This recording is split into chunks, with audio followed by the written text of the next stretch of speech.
કીડી અને ઝાડના પાંદડા.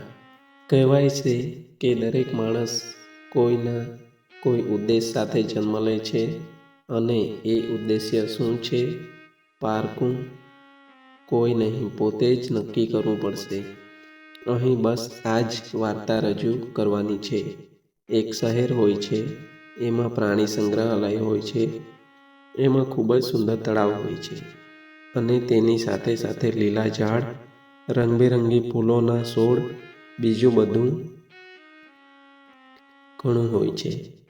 બહારથી જોવા આવતા લોકોને આ જગા ખૂબ જ ગમે છે. જે લોકો એકવાર આ જગ્યા પર આવે એ બીજી વાર કોઈ સમયે આવ્યા વિના રહી જ ના શકે એવી સુંદર જગ્યા હોય છે. બહારથી આવતા લોકો રંગબેરંગી ફૂલોના વખાણ કરે, સુંદર તળાવના વખાણ કરે, પ્રાણી સંગ્રહાલયમાં રહેતા પક્ષીઓના વખાણ કરે, સિંહ, વાઘ, શિયાળ, હાથી, ગેંડો જોઈને તો બાળકોને નવાઈ લાગે. કેમ કે જે બાળકોએ ટીવીમાં કે ફોનમાં આ બધા પ્રાણીઓને જોયા હોય ત્યારે નાના લાગતા, જ્યારે રૂબરૂ જોયા તો ખૂંખાર લાગતા કે હમણાં જ એમની ઉપર એટેક ના કરે એ બીકમાં રહેતા. અહીં આ પ્રાણી સંગ્રહાલયમાં એક ઝાડનું પાન આ બધું જોઈ રહ્યું હતું. એ થોડું ગુસ્સામાં હતું અને બીજી તરફ દુઃખી પણ હતું, કેમ કે એના કોઈ વખાણ ન હતું કરતું. આ જોઈને રડતું પણ હતું એકાંતમાં. થયું એવું કે રવિવારનો દિવસ હતો.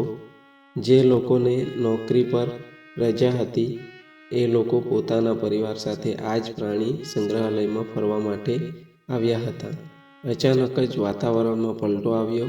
સુસવાટા સાથે પવન ફૂંકાયો. આંધી જ આવી હોય એવું લાગી રહ્યું હતું. બધા પ્રાણીઓ અને પંખી ખૂબ જ અવાજ કરવા લાગ્યા. થોડી વારમાં તો બધું ખેદાન બેદાન થઈ ગયું. એક તરફ જે છોડ હતા ફૂલના એ બધા વેરાઈ ગયા. બીજી બાજુ ઝાડના પાન ઘણા ખરા નીચે પડી ગયા. નાના જીવોનો તો જીવ સંકટમાં આવી ગયો હતો. હવે જે ફૂલ દુઃખી હતું અને ગુસ્સે હતું એ ફૂલ તળાવમાં પડ્યું અને એ જ તળાવમાં એક નાનકડી કીડી પણ ડૂબી રહી હતી.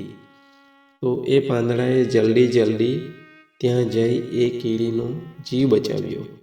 બદલામાં કીડીએ એ પાંદડાનો આભાર માન્યો અને ધીમા અને થોડા રડુ અવાજે બોલી, આજે તમે ના હોય તો મારી મૃત્યુ નક્કી હતી. તમારો ખૂબ ખૂબ આભાર. આ સાંભળીને પાંદડાને થયું કે હું નકામો નથી. હું પણ કોઈના કામમાં આવી શકું છું. લોકો ભલે બીજા બધા સુંદર વસ્તુના અથવા વ્યક્તિના વખાણ કરે, એને મારે શું? હું પણ ખાસ છું.